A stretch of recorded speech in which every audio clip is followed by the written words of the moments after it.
Hello friends, नमस्ते। कैसी हो आप सब? आई होप आप सब बहुत अच्छे होंगे, स्वस्थ होंगे और खुश होंगे। तो आज सुबह हो चुकी है और सुबह से ही हम लग गए हैं काम में, क्योंकि आज हमें साग बनाना है और कुकर में हमने साग चढ़ा दिया है उबलने के लिए। जब यह साग अच्छी तरह से उबल जाएगा उसके बाद इसमें हमें बहुत मेहनत करनी है, क्योंकि साग बहुत मेहनत से बनता है। हरा साग है ये, सरसों का, मेथी का, बथुए और पालक को एक जगह काटा हुआ है। कल शाम काट कर रख लिया था और कल ही धो के रख लिया था। तो सुबह होते ही कुकर में चढ़ा दिया है साग को और इसमें नमक डालकर कुकर को बंद कर देंगे। उबलने के लिए रख दिया है गैस पर। जब ये इसमें पानी ज़्यादा हो गया था, क्योंकि हमने है ना ढक्कन बंद करने से पहले गैस चला दी थी, तो जो एक्स्ट्रा पानी था वो साग ने छोड़ दिया है। क्योंकि सीटी आने पर साग में से पानी निकलने लगता है, इसलिए हमने पानी कम कर दिया है। और अब नमक डालकर इसका ढक्कन हम बंद कर देंगे। फिर इसमें सीटी आ जाएंगी, अच्छे से गल जाएगा। क्योंकि जब पानी निकलता है तो सारे में साग में पानी बहुत निकलता है, सारे में पानी पानी हो जाता है। और धुले हुए साग में से तो बहुत ही पानी छूटता है, इसलिए हमने पानी एक्स्ट्रा जो पानी था ऊपर आ रहा था उसको निकाल दिया है। और अब अच्छे से कुकर बंद करके रख देंगे। इसको सीटी आएगी और बहुत देर में जाकर गलेगा। 6-7 सीटी लगानी पड़ेंगी तब जाकर साग गलेगा, क्योंकि सरसों देर से गलती है। पालक, मेथी और बथुए का साग तो जल्दी गल जाता है। और अब मैं आ गई हूँ किचन में। आज साग के साथ हमें कुछ स्पेशल करना है, क्योंकि हरा साग बन रहा है और मक्का की रोटी भी बनानी है।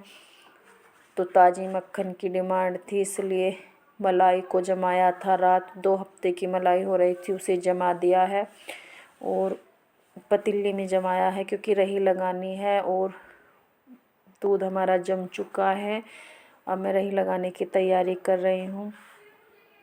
पतीली मैंने रख दी है, क्योंकि फर्श पर नीचे नहीं रखते हैं, क्योंकि पतीली रपट जाती है। तो ये एक घेरा सा है, इसको नीचे रख के उसके ऊपर पतीली को रख देते हैं। और अब मुझे रही लगानी है, मुझे रही धोनी है और मैं धो के रही को लेके आई हूँ। रही मैंने धो दी है। शायद मेरी क्लिप गलत जुड़ गई है, आगे पीछे हो गई है, क्योंकि पहले मैंने रही को अच्छे से साफ़ किया था। रोज़ तो दूध मिलता नहीं है, जब मलाई जुड़ जाती है उसके बाद ही मलाई जमा कर बिलोते हैं, तो रही भी गंदी हो जाती है। गर्म पानी में मैंने अच्छे से जूने से साफ़ करने के बाद ही लगाई है। और अब मैंने चालू कर दिया है रही को। दूध मेरा बिलने लग जाएगा।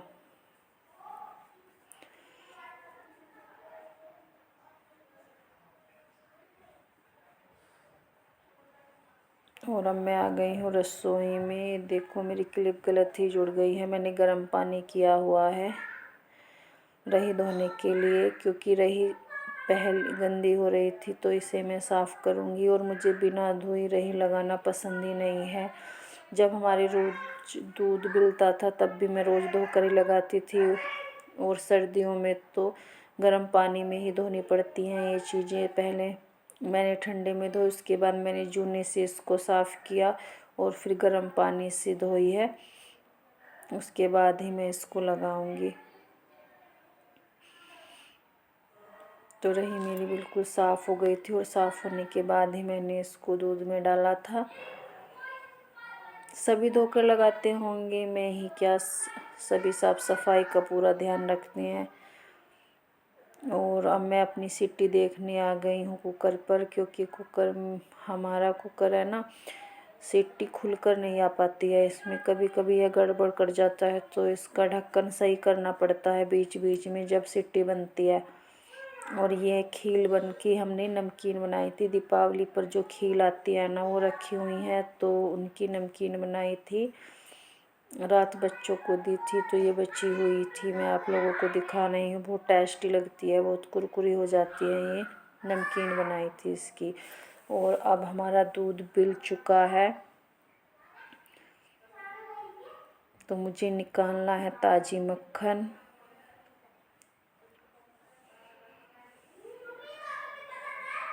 मलाई के मक्खन में बहुत ज़्यादा छाई निकलती है, तो वैसे है ना, जब हमारी गाय भी दूध देती थी मुझे पानी में ही घी निकालने की आदत है, क्योंकि पूरी छाय धुल जाती है। तो मैंने भिगोना रखा हुआ है पानी भर कर, और उसमें मैं डाल रही हूँ ताज़ी मक्खन को, जिससे इसकी छाय जो भी है वो पानी में ही निकल जाए। जब हम इसको ताएंगे तो फिर कढ़ाई में ज़्यादा छाय नहीं रहेगी, अच्छे से छाय पानी में ही निकल जाएगी। तो मैं पूरा मक्खन निकाल लूँगी और उसके बाद इसको कढ़ाई में रिता के रख दूँगी, क्योंकि आज तो गुरुवार है, हमें घी ताना नहीं है, और मक्खन के साथ ही साग में डाल डाल कर खा लेंगे सब। कल जो बचेगा उसको कल ताकर डिब्बे में कर देंगे। मैंने अपनी पतीली में से घी अच्छे से निकाल लिया है, और रही भी साफ़ अच्छे से कर ली है, अच्छे से पूछ ली है।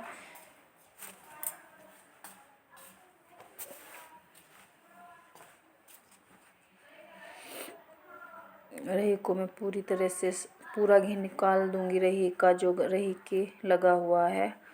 और अब मैंने अपना मक्खन कढ़ाई में निकाल लूँगी, भिगोने में से कढ़ाई में निकाल के रख लूँगी, क्योंकि अब इसमें छाय बिल्कुल भी नहीं आएगी। क्योंकि छाय का घी जो ताते हैं तो उसमें गैस बहुत फूकती है, और अगर घी में थोड़ी बहुत छाय रह जाती है तो वो घी खराब हो जाता है। इसलिए मुझे पानी में ही घी निकालना पड़ता है, और मैं पहले से ही पानी में निकालती हूँ। मेरी माँ जी हमेशा घी को पानी में धोकर ही ताती थी, क्योंकि वो कहती थी कि छाय का घी बहुत जल्दी ख़राब हो जाता है, और अगर उसे धो के निकालते हैं तो घी बहुत अच्छा रहता है, ख़राब बिल्कुल भी नहीं होता है। और हमारा घी निकल चुका है। तो अब मुझे दूध गर्म करके, दूध आ चुका है घेर में से, और मैं गैस पे रख रही हूँ। बच्चे उठ चुके हैं, उन्हें भी दूध चाय देने हैं, तो दूध गर्म होने के लिए मैंने गैस पर रख दिया है। और अभी मेरा साग, सीटी लग रही है साग में, अभी हुआ नहीं है।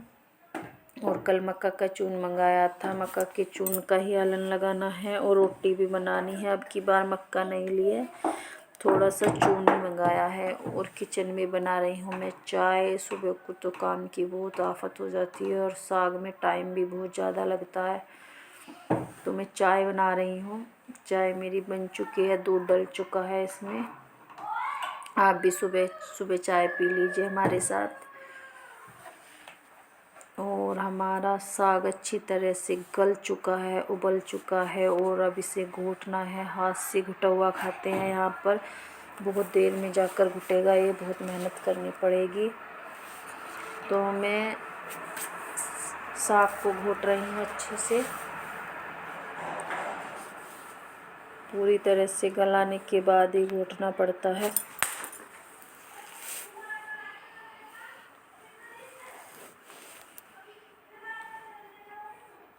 और बीच में इसको गर्म करने के लिए रखूँगी, फिर इसमें लगाना है मुझे आलन।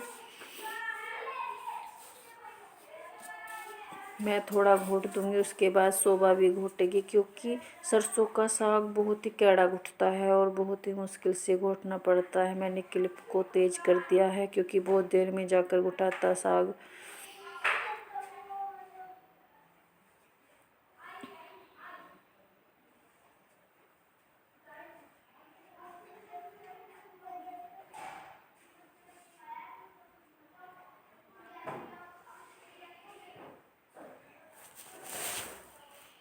कितनी मेहनत से साग की हो रही है घुटाई। और अभी छोक भी काटना है, आलन भी लगाना है, तब जाकर बनेगा हरा साग।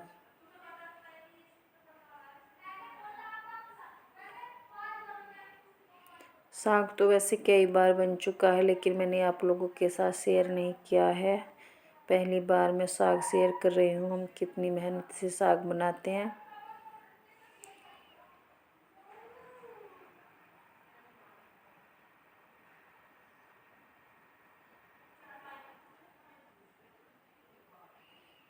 तो घोटते घोटते साग अब ठंडा सा हो गया था, तो इसको दोबारा गैस पर रखा है जिससे गर्म हो जाए।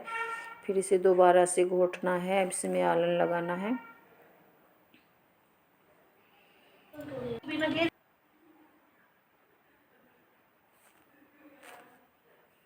तो हम छोक काटने की तैयारी शुरू कर दी है। लहसुन और प्याज काट रहे हैं।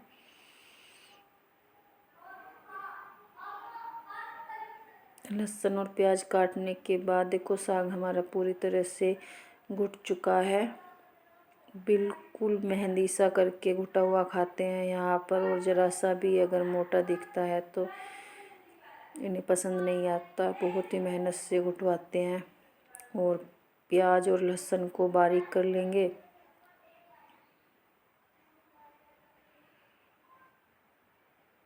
शोभा नहाकर आ चुकी है और उसने गाय की रोटियां निकाल दी हैं। चून भी मान कर रख लिया है। मक्का की रोटी साग बनने के बाद में बनेगी। और छोक हमारा हो चुका है तैयार। गैस पर कढ़ाई रख दी है। कढ़ाई में तेल गरम हो चुका है और उसमें डाल दिया है जीरा, लहसुन, प्याज, राई।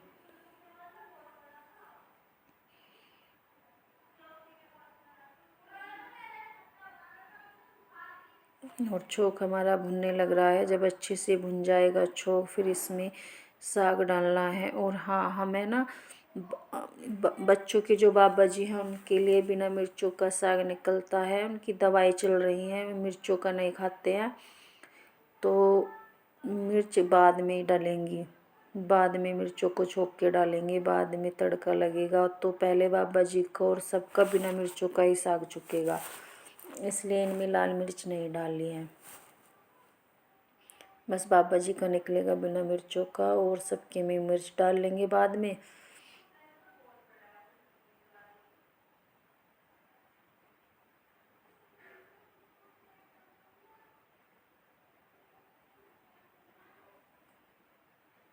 छोक बस भुनने ही वाला है। छोक भुनकर हो गया है बिल्कुल तैयार। और साग भी हमारा अच्छी तरह से रच चुका है। तो अब इसमें डाल देंगे हम साग। ये देखो छोक में हमने साग डाल दिया है। अब इस कढ़ाई के छोक को डाल देंगे कुकर में। अब कुकर में से बाबा जी का अलग निकाल लेंगे कढ़ाई में। और फिर कुकर में डाल लेंगे लाल मिर्च और मक्का की रोटी बनाएंगे और ताज़ी